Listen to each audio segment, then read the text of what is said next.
Buenas noches, soy Federico Galeano Estigarribia, bienvenidos a Líderes. En el programa de esta noche el líder invitado es el señor Amílcar Ferreira, analista económico. Con él vamos a hablar acerca de la situación económica del país terminados los 2 primeros cuatrimestres, es decir, los primeros 8 meses del año. Faltando solo 4 meses para el 2022. ¿Cómo está hoy la situación económica a 1 año y medio de la llegada de la pandemia y de la consecuente crisis económica? Principalmente vamos a hablar de la economía del ciudadano. ¿Cuáles son las probabilidades que tiene hoy nuestra economía de generar empleos? Recuerden que hay mucha gente que se ha quedado sin empleo a partir de la pandemia. Y también vamos a hablar acerca del fantasma de la inflación. ¿Cuál es hoy la probabilidad de mantener una inflación baja de manera que nuestros ingresos puedan rendir y puedan permitirnos llegar a fin de mes? Como siempre, empezamos el programa agradeciendo a las empresas auspiciantes.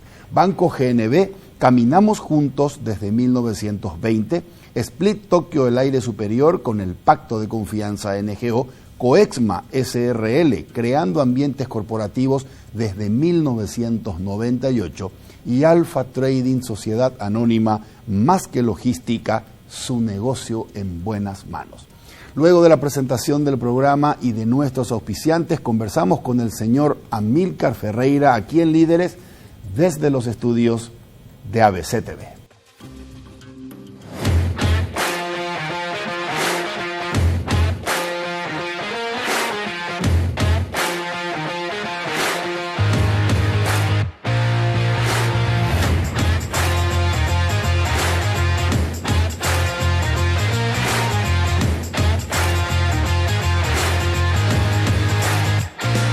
Líderes es presentado por Banco GNB, caminamos juntos desde 1920. Split Tokio, el aire superior con el Pacto de Confianza NGO. Coexma SRL, creando ambientes corporativos desde 1998. Alfa Trading SA, más que logística, su negocio en buenas manos. Todo empieza con un paso, o con una simple idea que imagina el futuro, o con un saludo que transmite confianza. Y por eso, hoy iniciamos nuestro camino para convertirnos en el mejor banco del Paraguay, porque somos herederos de una gran historia, con raíces sólidas, que siguen creciendo gracias al compromiso de seguir caminando juntos, paso a paso. Banco GNB, caminamos juntos desde 1920. Este Split no viene del futuro, pero parece. Su poderoso motor de 4 velocidades lleva el aire más lejos con la función iClean que elimina restos de agua del evaporador y iFill para mayor confort. Frío en menos tiempo, aire más limpio. Algunos dirán que este Split tiene aires de superioridad y tienen razón. Split Tokyo Extends, el aire superior.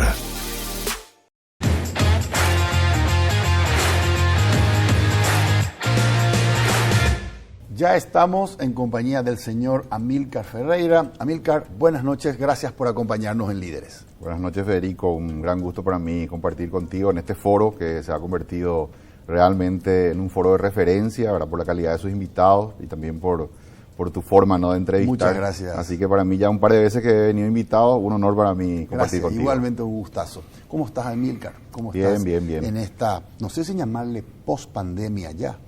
Y estamos, digamos, el mundo está de salida de la pandemia a diferentes ritmos, ciertamente. El primer mundo ya que fue, digamos, el que generó y posee las vacunas. En una primera instancia, estos países han privilegiado a su población, digamos, y eso les permite hoy estar de salida de la pandemia. Y bueno, las economías emergentes o el tercer mundo tuvo que esperar un poco más. Y en ese sentido, bueno, hemos tenido inicialmente, dirían, lo que es gestión de pandemia. Al inicio mismo, cierto éxito porque Paraguay fue uno de los países de la región que tomó muy en serio esta situación, tomó medidas tempranas y en esa primera etapa nos fue relativamente bien en términos comparados. Esto no es poca cosa en la región porque a diferencia de otros países, el caso de Brasil específicamente, donde el presidente Bolsonaro en cierta manera subestimó la situación, ¿verdad? No tomó las medidas, vos recordarás aquella frase de la gripeciña, ¿verdad? Entonces, bueno, después tuvieron todo lo que se generó a partir de eso, ¿no? Paraguay tomó muy en serio, pero luego vinieron los problemas de corrupción, hicimos una apuesta incorrecta, hoy mirado en retrospectiva, pusimos todas las fichas en el mecanismo COVAX, que finalmente fue un fracaso. Los laboratorios privilegiaron negociaciones directas con los estados y no la provisión del mecanismo COVAX. Y eso hizo que otros países de la región que, digamos, hicieron apuestas más diversificadas, el caso de Chile y Uruguay, los dos países más exitosos en cuanto a gestión de vacunas en la región, tuvieron pues mucho éxito. Hoy están ya en niveles superiores al 70% de su población vacunada.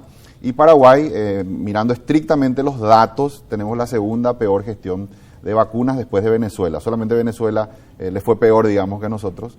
Pero bueno, ahí vamos, por donaciones, principalmente del gobierno de Estados Unidos, hemos avanzado un poco en esa vacunación. Hoy estamos más o menos en un porcentaje poco más del 20% de la población vacunada con dos dosis. Perdón, con una dosis.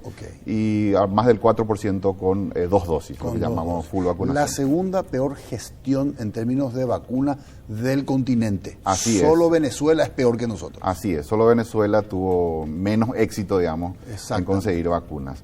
Espero que eso se revierta, ese es un tema clave para la recuperación económica, para la salida, porque resumiendo un poco lo que tuvimos fue un campo que fue poco afectado a la economía rural, la economía, digamos, productora de commodities, que siguió marchando bien, inclusive beneficiada por mejores precios en el mercado internacional. La industria de la construcción, que sería el sector secundario, que tuvieron también un desempeño bastante bueno, se mantuvieron, digamos, fuertes en la pandemia y este año también. Y el sector servicios es el que fue afectado, lo que es la economía urbana, ¿verdad? Con fuertísimas caídas el año pasado, algo de recuperación este año. El comercio de frontera, que forma parte de ese sector de servicios, digamos, en un 75% hoy con respecto a lo que fue el periodo prepandemia. Y bueno, pues se nota una recuperación, digamos, incipiente que empieza. Perfecto. Pero todavía con una afectación especialmente en lo que es economía urbana. Correcto. Yo quiero después meterme un poco en cada uno de esos sectores, primario, secundario y terciario, para que vos me digas cómo estamos hoy a 4 meses de terminar el año y cuáles son los pronósticos 2022. Pero antes de eso, quiero preguntarte, Amílcar, ¿qué opinás vos o cómo crees vos que va a finalizar esta evaluación Gafilat? Yo te diría que veo como que hay un 50% de posibilidades de que Paraguay pase esta prueba y un 50% de que no pase. Justamente creo que tocas acá un tema central para lo que es el análisis de largo plazo de Paraguay, que a mí me interesa mucho ese análisis. Siempre estamos comentando la coyuntura, ¿no? Pero creo que no tenemos que dejar de mirar la evolución de Paraguay a largo plazo. Correcto. ¿Me puede explicar, Amílcar, qué significa aprobar la evaluación o no aprobar la evaluación Gafilat? Significa que en la consideración de la comunidad internacional, que es la que nos evalúa en una primera instancia el Gafilat, que son los países de América Latina, Paraguay, si pasa, significa que Paraguay es considerado un país que tiene el marco legal y ese marco legal es efectivo en el combate al lavado de dinero y el financiamiento al terrorismo y todas las cosas que vienen conexas. En el caso que no pasemos, pasaríamos a la lista gris, ya estuvimos en esa lista en el pasado. Significa que Paraguay no reúne hoy los estándares, especialmente en lo que se refiere a efectividad. Tenemos el marco legal, pero luego eso no se aplica. No reúne los estándares mínimos, digamos, para ser considerado un país que combate efectivamente al lavado de dinero y por ende tenemos que hacer ajustes como país. Okay. Y bueno, eso nos va a aislar. Lista gris. Claro, existe esa posibilidad. Yo, como lo veo, creo que Paraguay está en una etapa en la cual tiene que dar un paso que por lo que vemos no es muy fácil, y si me permitís quiero darle un poco de contexto a esto, ¿no? Paraguay, en cierta manera, la historia económica reciente podemos dividirla entre previa al 2004 y posterior al 2004, inicios del gobierno de Nicanor. Okay. Agosto del 2003 asume Nicanor Duarte Frutos. Okay. Paraguay hace una reforma tributaria y, bueno, en cierta manera ordena su economía, establece cierta, digamos, tradición de manejo disciplinado, ordenado, tiene 9 años consecutivos de superávit fiscal bajo la administración de Borda en 2 gobiernos diferentes. Okay. Y luego, a partir del año 2013, el gobierno ya Federico Franco inicia un proceso de desarrollo de infraestructura con emisión de deuda. Okay. En todos esos años, entre el año 2004 hasta el 2015, fuimos obteniendo mejoras en la calificación crediticia del país. En cierta manera, esa disciplina macroeconómica nos valió ir construyendo unos antecedentes que permitieron que Paraguay vaya aumentando su calificación crediticia. En una escala del 1 al 20, Paraguay había iniciado una calificación 2 y ahora está en 10. Subimos del 2 al 10, lo estoy expresando de manera simple, ¿no? Las calificaciones son diferentes, pero para que la audiencia entienda. Okay. A partir de 11, o sea, estamos en 10, a partir de 11 es grado de inversión. En el 2015 tuvimos nuestra última mejora y en mi visión a partir de ahí nos estancamos.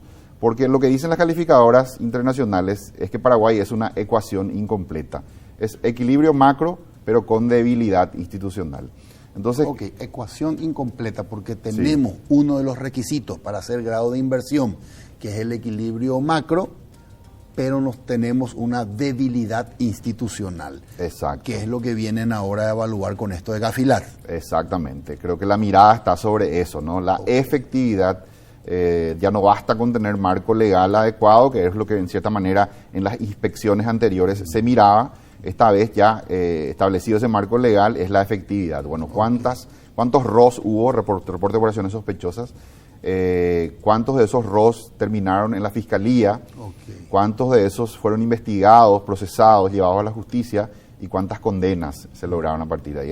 Eso es lo que, en cierta manera, esta vez se va a mirar, ¿no? Okay. Entonces, te decía, yo creo que el desafío anterior, el desafío que Paraguay enfrentó en el 2004, que era ordenar la economía, en ese momento de la historia, el desafío principal era poner en orden la economía. Mirando hoy en retrospectiva, creo que lo hicimos bien, ¿no? Okay. Establecimos ciertos parámetros de responsabilidad fiscal, el manejo fue, digamos, ordenado, como te decía, 9 años consecutivos de superávit, luego ya a partir del 2013 un déficit, pero un déficit pequeño, limitado por una ley de responsabilidad fiscal, que hasta el año 2018 se respetó ese límite, y cierta institucionalidad en las 2 instituciones que manejan la economía, ahora el Banco Central y el Ministerio de Hacienda. Creo que, en cierta manera, desarrollamos un consenso no escrito de que en eso no se juega, ¿no? En Paraguay, en cierta manera, ese consenso no escrito es, bueno, la joda, la corrupción, pero en la parte económica tratemos de hacer bien las cosas, de nombrar profesionales bien formados, de que el brazo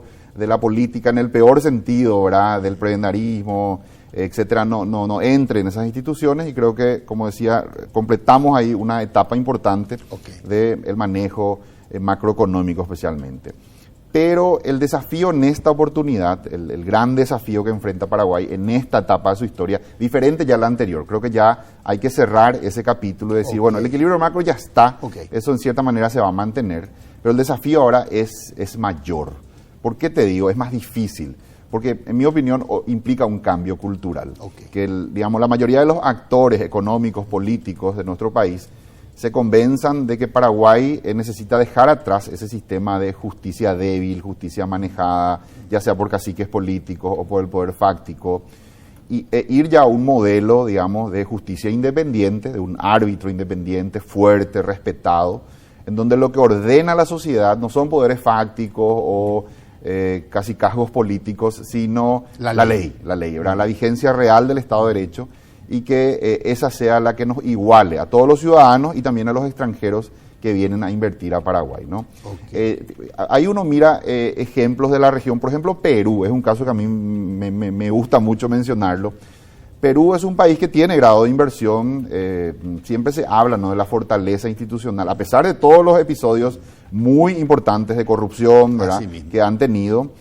Sin embargo, Perú ha mostrado, ¿no?, que su justicia es independiente, es fuerte.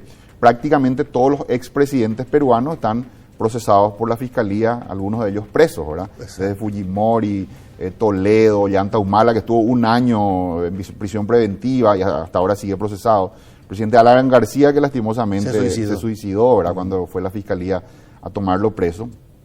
Y ahora que acaban de elegir un presidente que un poco mirados del mundo económico lo veían con cierto recelo, ¿no? Por unas ideas que este candidato traía, pero hemos visto ya que en este primer tramo de gobierno, por ejemplo, la Fiscalía ha hecho algunas imputaciones, inició algunas investigaciones de su fuerza política, o sea que algunos analistas dicen, y yo coincido con esa visión, de que Perú no se va a descarrilar porque tenga el presidente que tenga, hay un esquema institucional fuerte, una justicia independiente, que no va a permitir, digamos, que ese juego político se salga del marco de la ley. Entonces, eso es una garantía para un país. Brasil es otro ejemplo que también ha tenido, digamos, toda esta, digamos, este descubrimiento de casos impresionantes de corrupción, un proceso que ha llevado a figuras de primer nivel económico y también político a la cárcel. Entonces, a pesar de toda esa corrupción, hubo un sistema institucional que ha funcionado, la justicia en líneas generales. Y nuestro desafío ahora consiste en avanzar en esa dirección. En eso, y te decía que no es fácil, porque el modelo paraguayo es el club de amigos. Paraguay es como un gran club de amigos donde digamos que el arreglo de esas cosas no funciona por las vías institucionales, sino que más bien a partir de amistades políticas o de arreglos políticos, ¿verdad? Y la justicia queda en un segundo plano. Es una justicia todavía que en la mirada de muchos ciudadanos vemos eso, ¿no? Es débil, muchas veces está ausente y en algunos casos incluso abiertamente vuelca la balanza al lado incorrecto, ¿no? Exactamente. Entonces eso no va a cambiar fácilmente, porque eso es como pedirle a los mismos actores políticos que han construido y que sostienen ese sistema que lo cambien, ¿no? Tenemos que con los mismos bueyes, ¿verdad?, lograr ese cambio. Entonces yo creo que es más a largo plazo porque implica un cambio cultural, implica que una cantidad suficiente de personas que están en lugares de decisión entiendan que este sistema de equilibrio macro que hemos construido llegó a su techo. Nos dio todo lo que nos podía dar, nos llevó hasta la calificación W+, ¿verdad? Que es el 10 que te menciono en una escala del 1 al 20. Que significa estable. Que significa estable, es un país que está en segunda división, en cierta manera salió campeón, está ahí en el paso previo para jugar en primera, pero que tiene que dar ese paso, correcto, ¿no?, de justicia independiente. Milcar, me dijiste sí. 50, creo yo, es tu opinión personal, sí, ¿verdad? 50% podemos aprobar esta evaluación Gafilat, 50% no. En el caso que no aprobemos e ingresemos a la lista gris, ¿qué consecuencias eso tendría? Significaría un cierto aislamiento de la comunidad financiera internacional. Probablemente a los bancos se les va a costar más conseguir corresponsalías, también el encarecimiento de costos de financiamiento. Probablemente Paraguay, a partir de esa situación, si se diera, disminuiría, sería rebajada su calificación crediticia. Eso haría que el crédito soberano sea más caro. Probablemente también va a costar más al sistema financiero obtener financiamiento del exterior. Hay que recordar de que el sistema financiero, números redondos, más o menos 15.000 millones de dólares es el tamaño. Se financia localmente captando ahorros, digamos, de la gente, pero también se financia en el exterior. Tiene líneas de crédito de bancos del exterior y todo eso creo que costaría más. En cierta manera, hoy en el mundo financiero, el vincularse con un país o con instituciones que tengan algo que ver con lavado de dinero es algo que nadie quiere, ¿no? Te volvés como alguien indeseable en el sistema financiero internacional y bueno, implicaría un cierto aislamiento y mayores costos para... Es un tema delicado. Es un tema delicado, sí. Pero también, quiero decirlo, creo que la respuesta no es esconder la basura bajo la alfombra. Creo que como país tenemos que hablar de esto, tenemos que sincerarnos, ¿verdad? Y tenemos que entender todos que un sistema, como dije, de instituciones débiles, basado más en las relaciones personales, en el amiguismo, es un sistema que no nos va a llevar a ninguna parte. Simplemente nos vamos a estancar. Yo, de hecho, creo que ya estamos estancados desde el punto de vista de la mejora país, ¿verdad? Porque podemos comentar la coyuntura, ¿verdad? Los crecimientos, el 4%, pero eso es una mirada de corto plazo. Si miramos más a largo plazo, desde el 2015 ya venimos estancados, ya no hubo mejoras, avances en esa calificación crediticia. Paraguay sigue siendo la promesa de Sudamérica, pero el riesgo que corremos es ser la promesa incumplida. Eternamente. Exacto. Amílcar, permíteme pasar ahora al tema más de macroeconomía en términos de situación, país y perspectivas. El año pasado, a partir de la llegada de la pandemia y las medidas de confinamiento, ingresamos a una crisis económica. Ahora, el 10 de septiembre, vamos a cumplir 1 año y 6 meses del marzo de la llegada de la pandemia. Hoy, ¿estamos mejor? ¿Estamos mucho mejor? ¿Cómo estamos hoy económicamente? Estamos mejorando, estamos, digamos, de salida de la pandemia. Según los últimos datos disponibles, dice el Banco Central, de que a mayo, según el indicador de actividad económica, el IMAEP, Paraguay tiene un crecimiento de 6,3%. La perspectiva es que la última perspectiva, ciertamente corregida al alza, es de que vamos a crecer un 4,5%, que en cierta manera es retornar a la tasa de crecimiento normal que viene teniendo Paraguay en los últimos años. Y si no consideramos agricultura a niveles nacionales, el crecimiento es del 9,5%, ¿no? Una recuperación importante. Pero ciertamente, como te decía, todavía desigual esa recuperación. Un campo y una industria y una construcción, el sector primario y secundario, relativamente bien. Estos sectores han sido resilientes a la pandemia. Te interrumpo un rato, Amílcar, porque quiero preguntarte, al término del primer semestre, comparando primer semestre 2021 con primer semestre 2020, no 2019, 2020, hemos crecido 6%. Así es. Y la proyección es que al término del año, comparando los 12 meses de 2021 con los 12 meses de 2020, la economía paraguaya rebote para arriba 4,5% de crecimiento. Después de un 0,6% de caída el año pasado. Después de un 0,6% del año pasado. Sí. La pregunta es si este crecimiento para vos es satisfactorio, o vos esperabas 5 para arriba, o al revés, esperabas menos y estás más optimista. No, yo creo que está bien. Yo creo que podemos analizar Paraguay en términos de escenarios, ¿verdad? Yo en algún momento durante esta pandemia había hablado de 3 escenarios, había construido 3 escenarios, un escenario pesimista de deterioro de la economía que llevara a que en este 2021 o no creciéramos o creciéramos un 2%, ¿verdad? Ya sea por mal manejo y por otras cuestiones. Un escenario medio que es el que se está dando, ¿no? De regresar a la tasa de crecimiento normal que veníamos manteniendo, 4,5%. ¿Qué es este? Es este. Y un escenario optimista, ¿no? De mayor crecimiento, por ejemplo, a partir de una fuerte consolidación institucional, a partir de una mirada más positiva desde el exterior, ¿verdad? Eventualmente alcanzar grado de inversión. Yo creo que, Federico, nosotros ya el periodo pasado, bajo el gobierno de Cartes, Paraguay ya tenía las condiciones para alcanzar el grado de inversión. Creo que si el presidente Cartes no se hubiera embarcado en ese intento de reelección y todos los sucesos políticos que vinieron, que eso puso un poco en stand-by, ¿verdad? Aquella posibilidad de mejora. Creo que si no hubiera ocurrido eso, Paraguay, el gobierno Cartes hubiera terminado ya con Paraguay con grado de inversión, que hubiera sido el gran logro económico, probablemente el logro económico de la década para Paraguay. Luego, el presidente Mario Abdo levanta, en mi opinión, la bandera correcta, la bandera del fortalecimiento institucional a partir de, digamos, su posición política de enfrentar aquel intento de reelección del presidente Cartes, lo que en lectura de una parte de la clase política de la población era por una vía inconstitucional. Él levanta esa bandera y gana las elecciones con esa promesa de fortalecimiento institucional.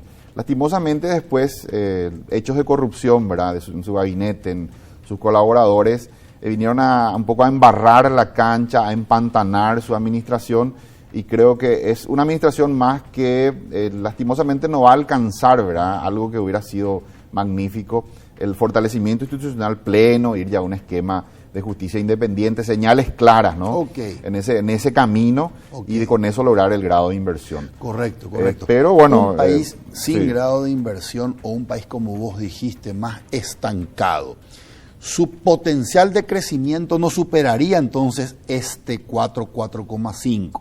Un país con mejoras institucionales eleva su potencial de crecimiento a más de 5 o 6%. Así es, en un Entonces escenario positivo estaríamos con grado de inversión, por ejemplo, como mínimo 6% anual. Como mínimo. Por una década por lo menos. Correcto. Entonces, a 1 año y medio de la llegada de la pandemia y a 4 meses de terminar 2021, no estamos ante un escenario optimista. De hecho, nuestra vacunación empezó tarde y eso afectó la reactivación. Tampoco estamos ante un escenario pesimista y este 4,5% de crecimiento es buen rebote. Es un buen rebote, no es extraordinario, pero es un buen rebote, es Perfecto. regresar un poco a lo que era nuestra media histórica, ¿no? Correcto. El potencial de crecimiento económico de Paraguay. Correcto. ¿Es cierto, Amílcar, que el campo nos ha salvado? ¿Cuánto tracciona sector primario este crecimiento? Sí, yo creo que es cierto. El campo ha tenido, afortunadamente, ¿no?, para el país, un desempeño extraordinario con una muy buena producción en esta última zafra. Okay. Y también en la ganadería ha habido niveles de exportación récord con precios, tanto en soja como en carne, que también están en niveles récord por la salida de la pandemia. Esta salida de la pandemia a nivel global es también un poco desordenada en el sentido de que hay una demanda extraordinaria, una recuperación de la demanda, especialmente de commodities y especialmente de China, ¿verdad? Se reactivan todos los restaurantes, las cadenas, digamos, industriales que utilizan estos productos y entonces se genera una demanda extraordinaria. Nos favorecen precios. Tanto lo que compra China, ¿verdad?, como también lo que vende China. Vos verás que en este momento hay una escasez de contenedores en el mundo y los precios del flete se han disparado, es un tema que también nos llega. ¿Pero por qué? Como las cadenas de aprovisionamiento se han cortado por la pandemia, luego vienen los pedidos de lo que se necesita ahora y también para recuperar lo que se perdió. Entonces hay una aglomeración muy grande de pedidos y no alcanzan los contenedores, los buques, para tanto pedido que hace el mundo. Correcto. Entonces, de ambos lados, tanto del lado de la oferta como la demanda, se calientan un poco los precios por esa incapacidad, digamos, de abastecer todo lo que esa economía que ya busca recuperarse, esa economía global, busca recuperarse para poder proveerle todo lo que esa economía necesita. Ok.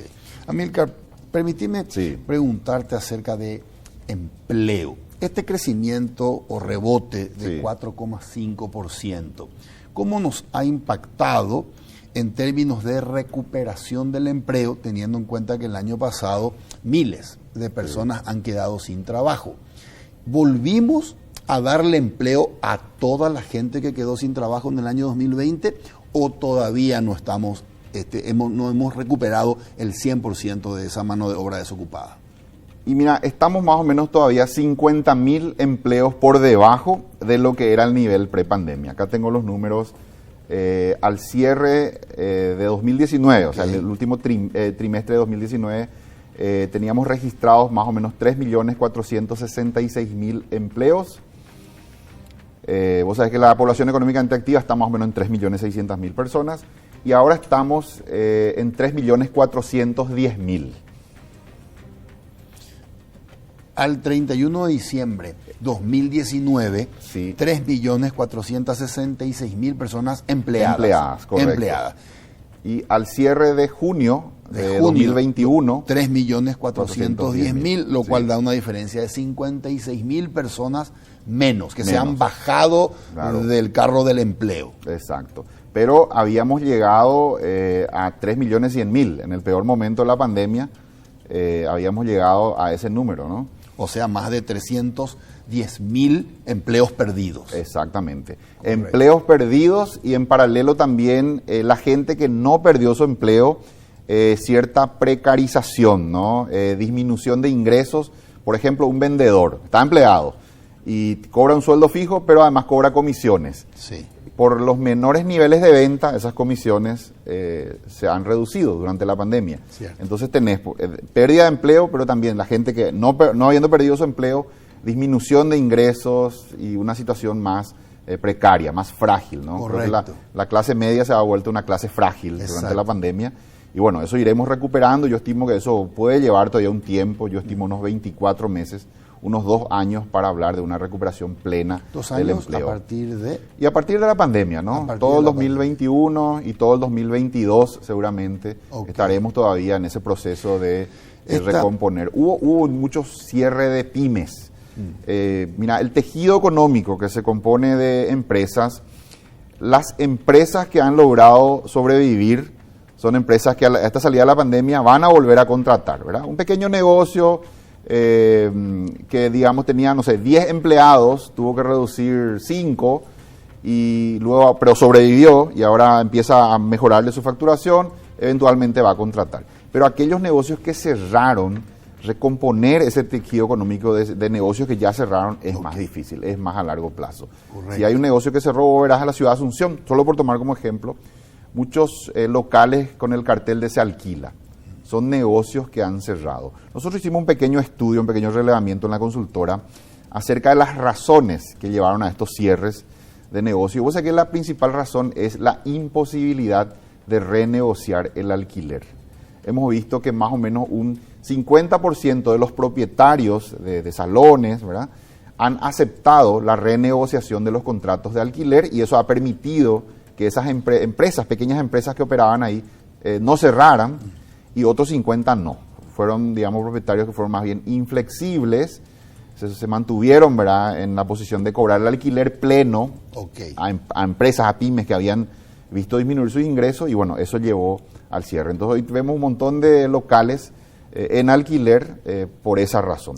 Recomponer ese tejido es más a largo plazo, no es tan inmediato. Entonces, Amílcar, la recuperación del empleo va de la mano del sector terciario. Ese sector que me dijiste que en este momento sus motores están en un 75%, dependemos de ese sector principalmente para volver a darle trabajo a esta gente que todavía no recuperó el trabajo. Estamos hablando de cerca de 60.000 personas. Mira, te decía que al cierre de junio de 2021 había 3.410.000 empleos. 2 millones de esos son en el sector terciario, en el sector servicios. O sea, es el generador de empleo más grande que tenemos en el país. Se desarrolla principalmente en la economía urbana, y ese es el sector que fue más duramente afectado.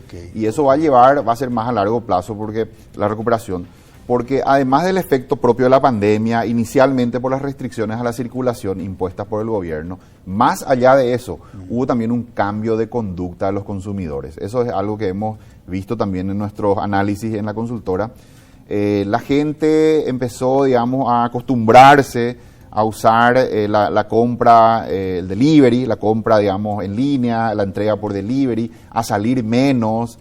Ahí persiste todavía cierto miedo, ¿verdad? Especialmente, vemos que ese fenómeno es más fuerte en la población con más edad, ¿verdad? Es más como cautelosa, más temerosa de contagiarse, entonces ha disminuido todo lo que implica salir, todo lo que implica ir a un restaurante, ir a un shopping, ir a, digamos, a lugares donde lo haga concurriendo físicamente y donde se exponga a cierta aglomeración, y bueno, eso ha afectado la economía, ¿verdad? Y eso, recuperar eso va a llevar tiempo, porque ya no estamos hablando de restricciones del gobierno, estamos hablando de cambios en las conductas de los consumidores, que cambiar nuevamente eso, valga la redundancia, no es a muy corto plazo, ¿no? Tendrá que generarse una situación de mucha seguridad, por ejemplo, llegar a niveles de cero contagio. Eventualmente, en algún momento, vamos a tener estadísticas de, bueno, cero contagio, cero muertos, y quizá ahí se va a ir recuperando esa normalidad plena, ¿no? Correcto. Amílcar, una de las características de nuestra economía es el alto nivel de informalidad. ¿Heredaremos a partir de esta pandemia más informalidad y más precarización? Es una pregunta muy buena también. Mira, evidentemente que sí, yo creo que sí, ¿verdad? Ha habido una precarización con toda esta situación de pandemia. Paraguay es un país de cuenta propista, ¿verdad? La mayor parte de la población se autoemplea, digamos, trabajando por cuenta propia, ¿no? Tiene su propia pyme o ha comprado su camión y trabaja como camionero, etcétera. Hay mucho de eso, ¿no? Paraguay, yo creo que en la próxima década tiene que hacer una fuerte apuesta por la industria. Me parece a mí que la industria es el gran futuro de Paraguay. Nosotros tenemos ya una economía primaria, sector primario, muy fuerte, muy consolidada, muy exitosa, ciertamente, exportadora, conectada con el mundo.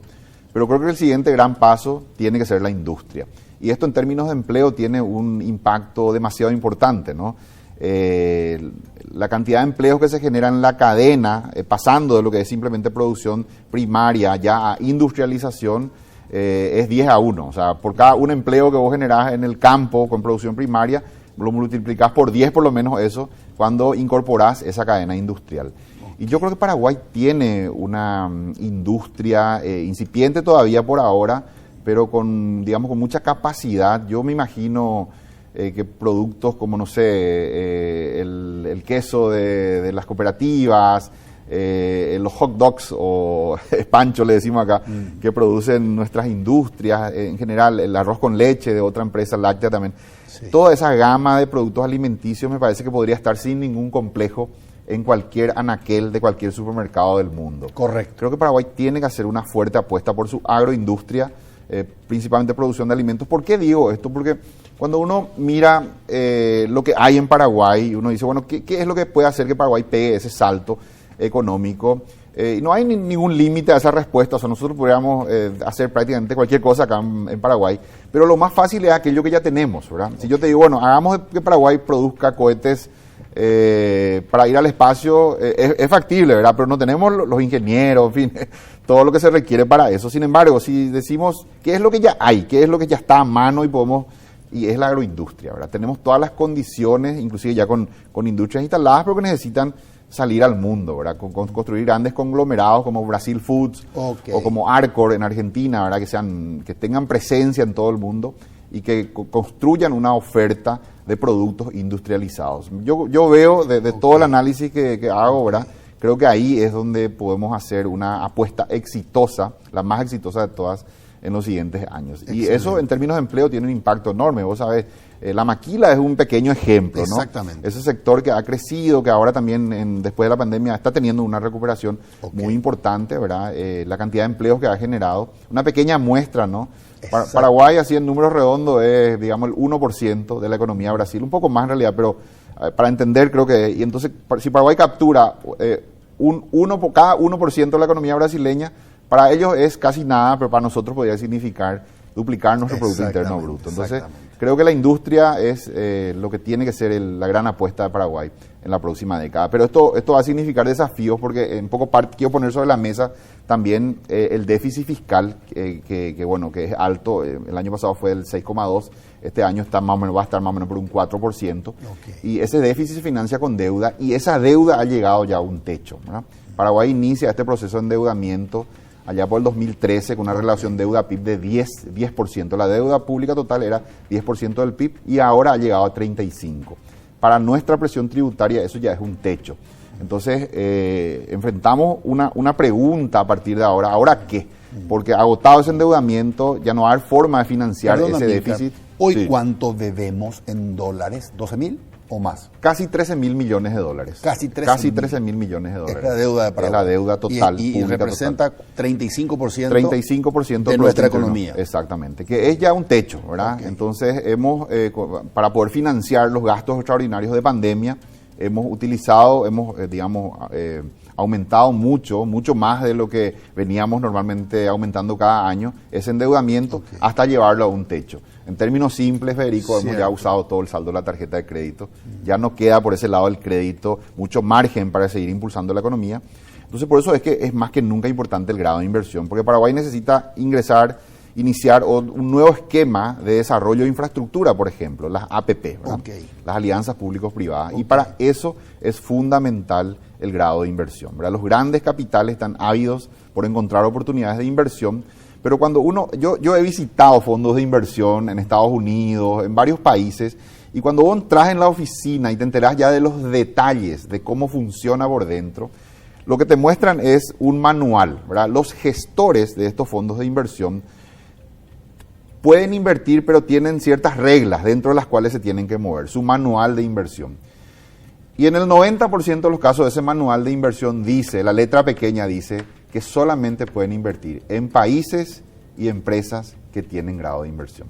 Entonces, la ventana de oportunidades que un país tiene, manteniéndose en esa segunda división, ¿verdad? En el non-investment grade, por debajo, Sí. Es una ventana pequeña, ¿no? Comparado con aquellos que tienen grado de inversión. Comparado con aquellos que tienen grado de inversión. Y eso lo vemos con estadísticas de países de la región. Un país como Uruguay, en los últimos 15 años, mientras Paraguay venía promediando niveles de inversión extranjera directa de 300 millones de dólares, Uruguay, con toda su tradición de fortaleza institucional, venía promediando 3.000 millones de dólares. 10 veces la inversión extranjera directa que atrae Paraguay. Entonces, decía, agotado el endeudamiento. 10 veces la inversión sí, extranjera que ingresa por año a Paraguay, ingresa en Uruguay. En Uruguay. 3.000 millones de dólares Uruguay, 10.000 millones de dólares Perú, y Chile, que es el país más serio de la región, el país con mejor calificación crediticia, 20.000 millones de dólares por año. Lo que hoy funciona en el mundo es ser un país serio. Ok. Amílcar, me preocupa lo que dijiste. Agotamos el límite de la tarjeta de crédito, porque yo tengo que financiar el funcionamiento del Estado 2022.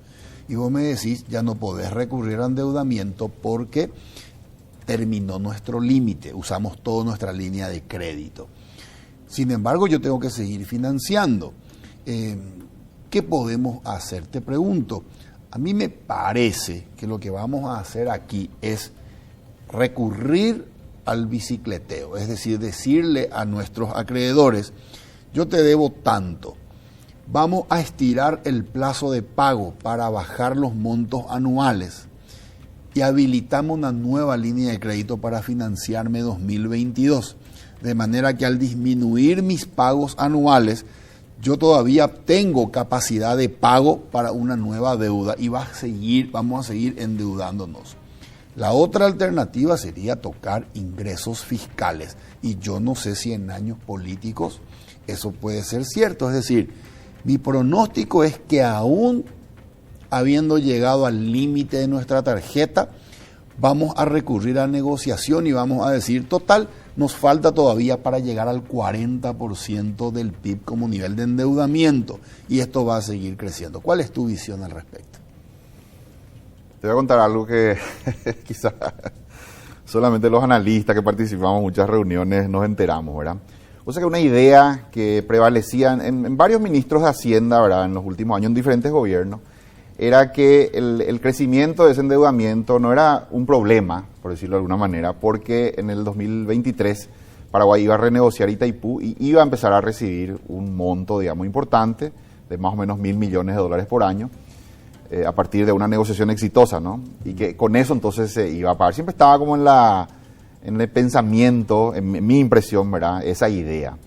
Pero seguir ahora endeudándote porque claro, tu capacidad de pago va a mejorar a partir de este tema de la renegociación. Exacto. Pero ahora vemos que esa renegociación de Itaipú no va por ese camino. Okay. Todo indica que Brasil ya ha puesto sus cartas sobre la mesa. Lo que plantea es simplemente se va a cumplir lo que dice el acuerdo, ¿verdad? Una vez cancelada la deuda, 60% la tarifa. Exacto. La tarifa al costo, ¿no? Y dado que ese costo se ve ya disminuido por la cancelación de la deuda, entonces disminuye. Entonces vamos a tener simplemente energía más barata. Yo creo que un escenario que se puede dar es que la ANDE va a poder comprar en ese escenario energía más barata de Itaipú, y una posibilidad sería que, bueno, dado que la ANDE compra energía más barata de Itaipú, entonces que la energía también baje de precio en Paraguay.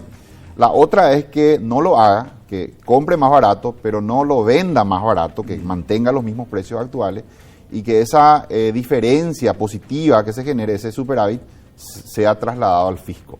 O sea, que el fisco le exija a la ANDE que ese superávit sea trasladado, ahora como parte, digamos, de las herramientas. De hecho, en este momento, Hacienda este año le ha solicitado a todas las empresas públicas que sus excedentes de liquidez lo trasladen a Hacienda. Correcto. Esto dicho en el lenguaje simple, están, como se dice, arañando la olla, hasta el último centavo para poder financiar. Okay. El debate sobre el presupuesto, que ya inicia ahora, va a ser más caliente que nunca, diría, porque hay demasiados reclamos, hay deudas atrasadas con la farmacéutica, con las vialeras, hay muchísimos pedidos de aumentos, ¿verdad? Inclusive algunos de ellos promesas que se habían hecho en el pasado, y no, los recursos no alcanzan. Okay. El año próximo, ya estamos viendo de hecho este año, cierto ajuste en la inversión. Generalmente lo primero que se recorta es la inversión, ¿verdad? Tenés un presupuesto que es, digamos, en números redondos, un 90% de gasto corriente y el otro 10%, más o menos, que se podría destinar entre pago de deuda y algo para inversión. Lo primero, que lo que es más fácil, ¿no?, es recortar inversión. Exacto. Y vamos a ver solamente una disminución de los niveles de inversión y va a empezar, ¿no?, el cuestionamiento de cuál va a ser a partir de ahora el modelo, porque de no hacer nada lo que nos exponemos es a que la próxima década sea una década perdida, una década en la cual Paraguay no alcanza grado de inversión porque no es capaz de generar ese cambio cultural de que le lleve, digamos, a una justicia independiente, que en términos económicos no pase nada relevante, que tampoco venga inversión extranjera importante, y que bueno, que simplemente nos quedemos, ¿verdad?, vegetando, como ya nos ocurrió, ¿verdad? La década del 80 fue una década de declive económico, el fin de la economía del algodón en aquella época. La del 90 fue la de la crisis financiera, después de ese declive económico de los 80, a finales tuvimos el cambio político. La década del 90 fue una década muy, digamos, convulsionada, muy desordenada. La crisis financiera, recordarás, 95, 97, 2002. Exacto. Y después tocamos fondo, allá por el 2002 tocamos fondo ya con un default selectivo. Entonces, un escenario que no hay que dejar de considerar es ese, el del estancamiento. Por eso creo que ante eso lo mejor que podemos hacer como país es tomar conciencia de esto, que para mí es un tema central. Yo no veo ningún otro tema más importante que el fortalecimiento institucional. Y en todos los foros donde tengo la oportunidad de hablar lo digo, ¿no? Dejemos de lado ese esquema prebendario, injusto también, porque nos priva oportunidades, se beneficia una pequeña camarilla de políticos y de empresarios, ¿verdad?, que bueno, lucran con esa situación de justicia sometida, pero nos priva al resto de paraguayos, al resto también de la economía, digamos, que pretende trabajar bien, de los beneficios de un grado de inversión, ¿no? Correcto. Así que fortalecimiento institucional. Y discusión. Y apuesta en la industria. Y discusión presupuesto 2022 clave. Clave. Realmente ese debate va a ser para alquilar balcones, te diría, porque hay demasiadas necesidades, demasiados intereses y los recursos, claramente, te lo digo, no alcanzan. Y no estamos haciendo buena letra en cuanto a prepararnos para esa revisión, porque 2023 está a la vuelta de la esquina. Y sí, yo creo que por eso ahí un poco lo vinculo con el tema industrial, ¿verdad? Si nosotros miramos, Paraguay, década del 50 y el 60, fue economía, el Estado empresario, ¿no? Todas las empresas públicas se crean en aquella época porque no había, ¿verdad?, un tejido empresarial para atender las necesidades del país. Década del 70, boom de Itaipú. Paraguay crece al 8,3% durante una década. Termina Itaipú y Paraguay enfrenta a esa pregunta, ¿ahora qué? Hoy en retrospectiva, quizá la respuesta correcta en aquel momento hubiera sido, ahora industrialización, ¿verdad? Hagamos las líneas de alta tensión para disponibilizar energía en Paraguay y embarquémonos en un proceso de industrialización. Correcto. Estimulemos las industrias paraguayas. Sí. No se hizo, simplemente por diversas razones, eso podemos hacer todo otro programa de por qué no se hizo. Y Paraguay se estancó, ¿no? Toda la década del 80, la década del 90, décadas de estancamiento. Entonces ahora creo que agotado el endeudamiento, agotado el tema del impulso a la infraestructura por esa vía, nuevamente enfrentamos la pregunta, ¿ahora qué? Exacto. Para mí, como analista, la respuesta es muy clara. Ahora, fortalecimiento institucional, esquema de justicia independiente, grado de inversión. Exacto. Amílcar, quiero tocar un tema que es muy sensible a todos porque afecta a nuestro bolsillo. ¿Cuánto me puede rendir mi sueldo? ¿Cuánto me puede rendir un billete de 100.000? Estoy hablando de la inflación. Quiero saber si estos estímulos que priorizaron la liquidez en el mercado han generado un calentamiento o una presión inflacionaria y qué va a ocurrir al respecto. Mira, creo que parte del fenómeno de la inflación que estamos viviendo, que hay que decirlo también es un fenómeno global. Hace poco estuve en Estados Unidos, justamente, también están con una inflación del 5%, algo que para sus niveles promedio histórico de 2% es algo también extraordinario. En Estados Unidos dicen es una cuestión temporal, es por todo este desajuste, ¿verdad?, de la salida de la pandemia. Los cortes de ciertas cadenas de suministro hacen que temporalmente los precios suban. Y creo que en Paraguay gran parte del fenómeno se explica por una inflación importada, ¿verdad? Creo que la suba del precio de los combustibles es una cuestión sobre la cual no tenemos control, es un producto que no producimos, ¿verdad? Yo no veo que en Paraguay haya, digamos, un calentamiento de la demanda sobre productos que Paraguay produce y donde haya problemas de capacidad instalada, ¿verdad? De cuellos de botella de capacidad instalada. Creo que en cierta manera toda la producción paraguaya de los bienes que componen la canasta básica de consumo con la cual se mide la inflación, creo que en general tienen una capacidad instalada suficiente. No veo, digamos, problemas por el lado de la oferta. En todo caso, creo que, bueno, este tema de los camioneros quizás generó cierta interrupción muy específica, temporal, de algunas cadenas de suministro, pero no creo que eso en el mediano plazo, en los siguientes 2-3 meses, pueda explicar, digamos, yo creo que se debe más a factores externos. Pero ¿te parece, Amílcar, que el Banco Central, que bajó de 5 o de 4,75 a 0,75 la tasa de política monetaria, a partir de ahora va a empezar a ejecutar un plan de salida de estos estímulos y va a comenzar a levantar la tasa de política para que haya menos liquidez o disponibilidad en los bancos? Se nota claramente eso con esta última reunión del Departamento de Operaciones de Mercado Abierto, ¿verdad? Del DOMA, que ya ha establecido, ¿verdad?, un aumento de la tasa. Creo que ya el Banco Central claramente inicia ya un periodo de recuperación de tasas hacia lo que sería una tasa de política monetaria neutral, ¿verdad?, cercana a la inflación, alrededor del 4%. O quizá un poco más.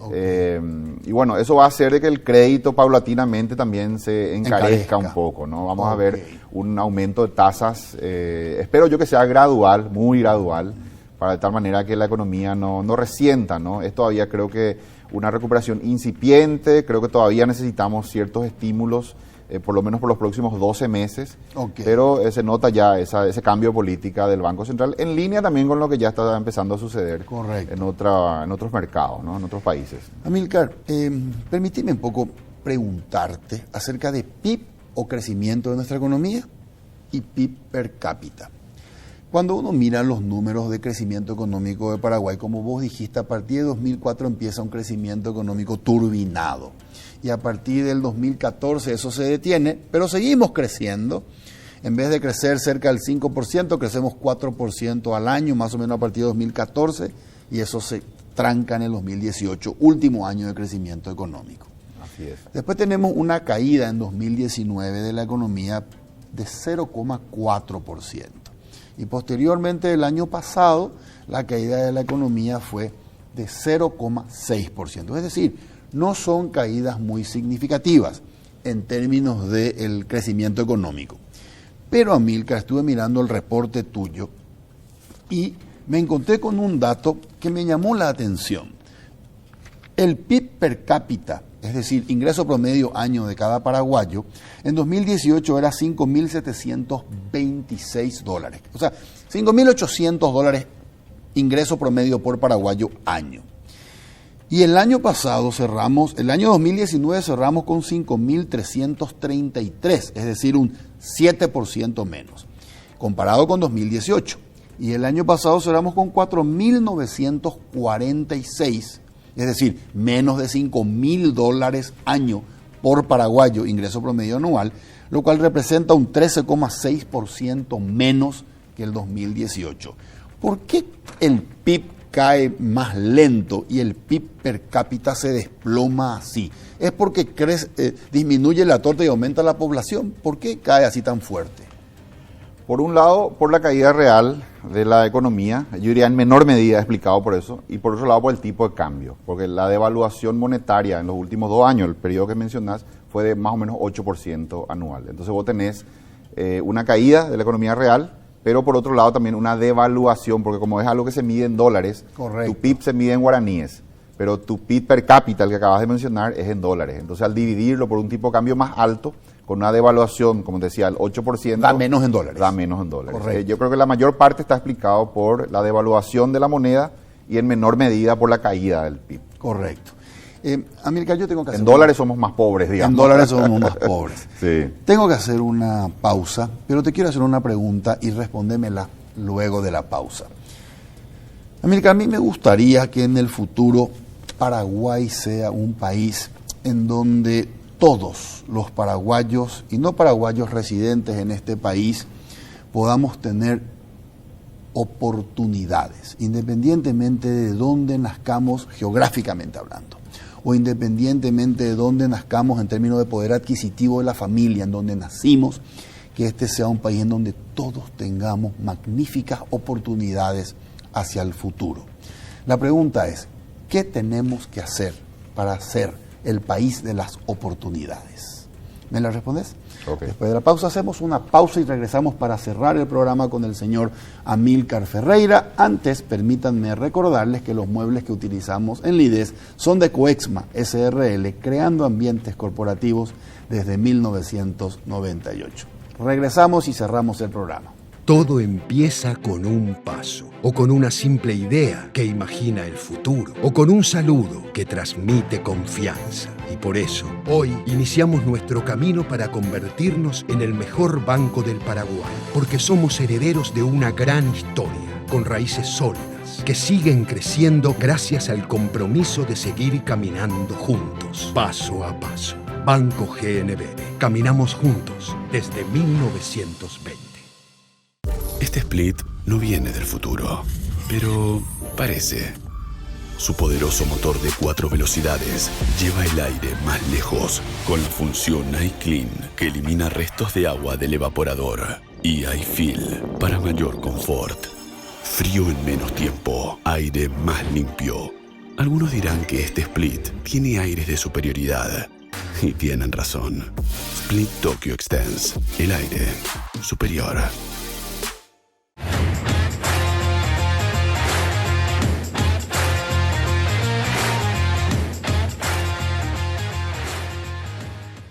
Regresamos con el señor Amílcar Ferreira. Amílcar, ¿qué tenemos que hacer para que seamos un país de oportunidades magníficas para todos, sin exclusión?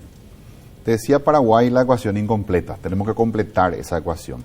Creo que Paraguay ha construido unos fundamentos magníficos que lo ubican para ser, de hecho yo cuando voy al exterior me dicen Paraguay es la promesa, para cumplir esa promesa, ¿no? Para volvernos un país que pega el salto, el siguiente país con grado de inversión, me decían en Chile, Paraguay va a ser el siguiente país con grado de inversión en Sudamérica. Y creo que, como te decía, lo que hoy funciona en el mundo es ser un país serio, un país que ya no solamente se jacta de su equilibrio macro, de su responsabilidad fiscal, sino de su sistema institucional, un sistema, digamos, fuerte, sólido, independiente, que sea árbitro en la economía, que brinde garantías para los que vivimos en Paraguay y también para los que quieren venir a vivir acá. Creo que si logramos eso, que es, como decía, un desafío más complejo, más difícil, porque implica un cambio cultural, pero si logramos eso, creo que las perspectivas para Paraguay son muy buenas. Más allá de eso, creo que también entrar ya a jugar a primera, porque eso implicaría ya entrar a jugar a un grupo de países de primera división. Creo que también tiene que hacer que Paraguay incorpore ciertos estándares, ¿verdad?, muy propios de la comunidad internacional, quizá un manejo más responsable del tema ambiental, también una discusión sin ningún tipo de, digamos, correcto, de tapujos o de preconceptos ideológicos sobre el tema social. Paraguay necesita políticas sociales, desarrollar un sistema de salud, ¿verdad?, que atienda a su población, conectarnos a lo mejor que haya en el mundo, en educación, ¿verdad?, para dar un salto cualitativo en ese aspecto, esa posible entrada a la OCDE, que es una organización de países, digamos, del primer mundo, que nos pueden dar ciertos estándares, puede ser muy útil, ¿no? Okay. Paraguay tiene que convertirse en un jugador de primera y tiene que incorporar todo eso. Creo que la discusión, el debate, por eso valoro un programa como el tuyo, porque me parece que es una contribución al debate nacional de figuras de primer orden, ¿verdad?, un debate con altura, con seriedad, y eso es lo que Paraguay necesita. Ser serio es lo que funciona hoy en el mundo. Amílcar, un gustazo, un placenterazo conversar contigo. Muchas gracias. Muchas gracias a vos, igualmente. Soy Federico Galeano Estigarribia, esto fue Líderes. Buenas noches. Líderes fue presentado por Banco GNB. Caminamos juntos desde 1920. Split Tokyo, el aire superior con el pacto de confianza NGO. Coexma SRL, creando ambientes corporativos desde 1998. Alpha Trading SA, más que logística, su negocio en buenas manos.